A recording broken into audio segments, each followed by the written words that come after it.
Israel ने लबनान के शहर बेरूत के ऊपर हमला किया है और इस हमले के नतीजे में 6 से ज्यादा ईरान के हमायत याफ्ता लोग जाँ बहक हो चुके हैं। आपको ये बता दें कि ईरान वालों ने जगह जगह झड़पें करना शुरू कर दी हैं और लबनान का दारुल हुकूमत बेरूत जो है वो एक खाना जंगी की तस्वीर पेश कर रहा है। इसराइल के फौजी वहां पर आ चुके हैं और इसराइल ड्रोन्स की मदद से भी वहां पर स्ट्राइक कर रहा है। वहां पर स्नाइपर जो गनमैन है उनकी मदद से भी अटैक करवा रहा है। इसके अलावा बड़ी अहम बात यह है कि जहां कोई 8-10 लोग इकट्ठे नजर आते हैं वहां पर अचानक अटैक हो जाता है, तो जिसके बाद लोगों ने खुद मोर्चा संभाल लिया है। आम लोग निकलकर सामने आए हैं और जगह जगह गलियों, बाजारों, कूचों के अंदर जो है वो हमले होना शुरू हो गए। पिछले दिनों नफ्ताली बेनेट ने ये बात कही थी कि हम ईरान को बातों से नहीं बल्कि कार्रवाई करके समझाएंगे कि वो अपनी उच्ची हथकंडों से बाज रहे। ईरान अपने न्यूक्लियर पावर प्लांट को अगर बंद नहीं करता तो हम ईरान के हमायत याफ्ता, ईरान के हर एक जो ठिकाना है उसको निशाना बनाएंगे। और साथ ही आज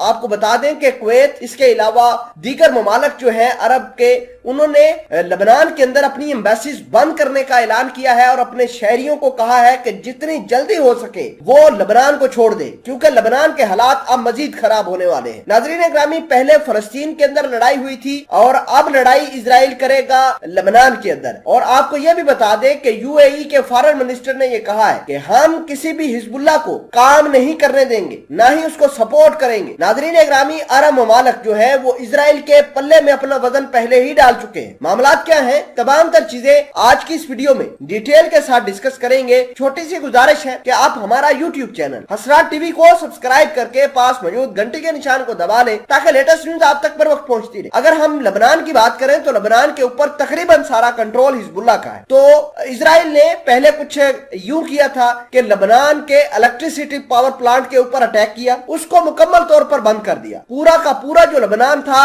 वो ब्लैकआउट हो गया, वहां पर किसी किस्म की कोई बिजली वगैरह नहीं। आज इजरायलियों ने दोबारा बेरूत के अंदर कार्रवाई की है और स्नाइपर एक शख्स लेकर आया था जिसने लोग खड़े हुए थे वहां पर फायरिंग खोल दी, जिसके नतीजे में 6 लोग जाँ बहक जबकि सैकड़ों की तादाद में जख्मी हुए। इतलात ये है कि 160 से ज्यादा लोग इस हमले के अंदर जख्मी हुए। अब लोग जो हैं, जो ईरान के हमायत याफ्ता है, उन्होंने गन्स उठा ली हैं, उन्होंने बंदूकें उठा ली हैं और गली मोहल्लों के अंदर अब झड़पें शुरू हो गई हैं। लबनान के अंदर हालात ऐसे बन चुके हैं जैसे खाना जंगी हो रही हो। फिलहाल के लिए आपको ये बता दें कि लबनान के अंदर इजरायली एजेंट भी मौजूद है मोसाद के, और ईरान के हमायत याफ्ता हिजबुल्लाह, इसके अलावा ईरान के खुद के जंगजू जो ईरान से आए हुए हैं वो भी मौजूद हैं। इस तमाम तर कहानी को देखकर दोनों ही मुल्क आपस में लड़ने जा रहे हैं और अब लड़ाई का मैदान होगा लबनान। पहले लड़ाई का मैदान हुआ करता था फलस्तीन, अब लड़ाई का मैदान होगा लबनान। और आपको यह भी बता दें कि नफ्ताली बेनेट ने कुछ दिन पहले ऐलान किया था कि हम ईरान को बातों से समझाएंगे नहीं बल्कि इनके ऊपर हमले करेंगे, इनके ऊपर कार्रवाइयां करेंगे और ईरान अपने